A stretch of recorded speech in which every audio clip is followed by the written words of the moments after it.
Iniciamos na aula passada o capítulo 4, que fala sobre a Revolução Francesa e a Era Napoleônica. Vimos que a sociedade francesa era dividida em 3 estados. O primeiro estado era o clero, o segundo, a nobreza, e o terceiro estado incluía a burguesia, os trabalhadores urbanos e os camponeses. Falamos sobre o antigo regime, que dava privilégios ao clero e à nobreza, sendo a figura do rei apresentada como representante de Deus na terra. Estudamos sobre o antigo regime, o período em que a maioria da população vivia e trabalhava no campo. Vimos ainda que a insatisfação social predominava entre os camponeses e a burguesia, devido aos altos preços dos alimentos, impostos elevados e falência de um grande número de empresas e um consequente desemprego. A convocação dos Estados Gerais foi uma assembleia convocada pelo rei Luís XVI e essa assembleia era composta pelos 3 estados, onde cada estado tinha direito a um voto. Dessa forma, o rei achava que teria maioria, pois contava com o voto do clero e da nobreza. Porém, o terceiro estado criou uma campanha em favor da votação por cabeça, ou seja, o estado que tivesse o maior número de representantes seria vencedor desse debate sobre a situação do país. O processo revolucionário. Logo no início da Assembleia, o rei Luís XVI, apoiado pela nobreza e pelo clero, decidiu que tudo continuaria como antes. A votação continuaria sendo por estado. Com isso, o terceiro estado continuaria tendo apenas 1/3 dos votos, ou seja, seria minoria. A tensão aumentou.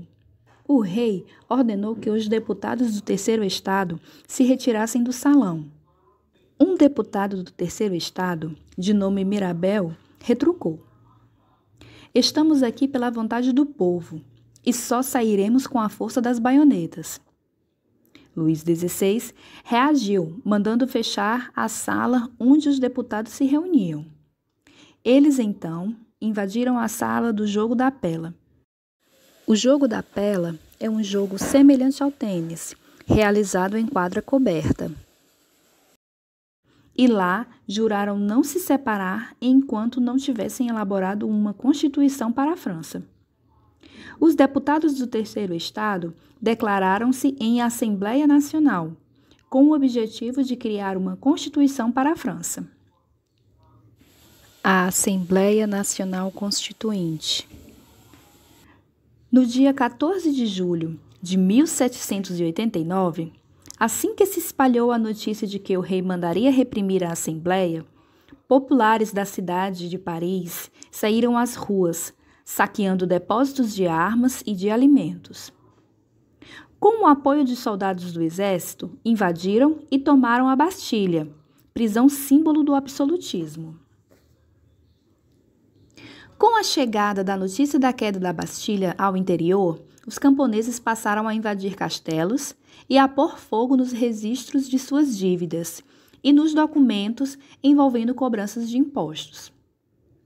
Pressionada pelo avanço da Revolução na cidade e no campo, em 4 de agosto de 1789, a Assembleia Nacional Constituinte aboliu a servidão, os dízimos e os privilégios do clero e da nobreza, pondo fim ao que restava do feudalismo na França.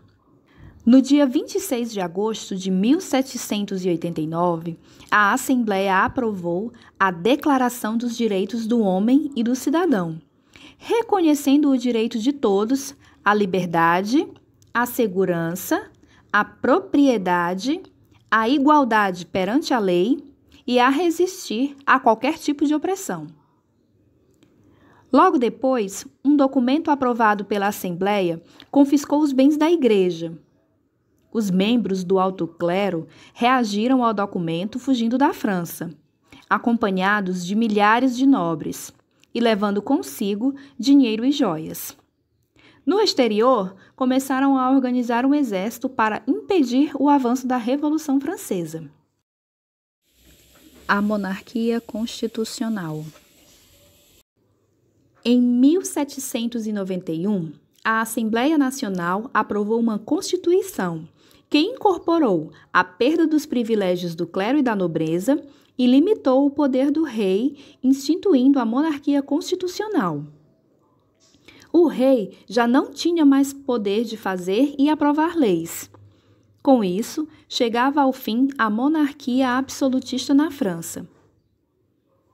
Outros privilégios, porém, foram criados. Por exemplo, o voto passou a ser censitário, ou seja, somente os cidadãos que possuíam uma certa renda podiam votar.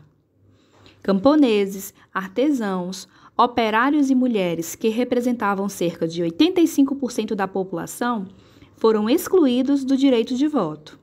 Essa situação atendia aos interesses da burguesia, que agora liderava o processo revolucionário. A Constituição desagradou profundamente ao rei da França. Ele, então, se aliou aos reis da Áustria e da Prússia, parte da atual Alemanha, e a uma parte da nobreza do alto clero francês, indignada com a perda de privilégios. Aliadas, essas forças montaram um exército e invadiram a França.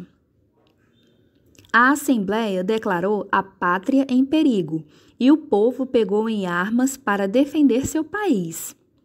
O rei fugiu acompanhado de sua família, mas foi reconhecido e preso. Populares se juntaram ao exército francês, que, com isso, ganhou forças para vencer os estrangeiros na Batalha de Valmy, em 20 de setembro de 1792.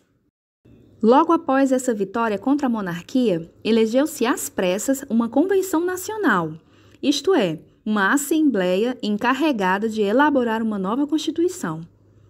Os membros da convenção foram eleitos pelo voto universal masculino e não mais pelo voto baseado na renda do cidadão. A primeira atitude da convenção foi abolir a monarquia e proclamar a república.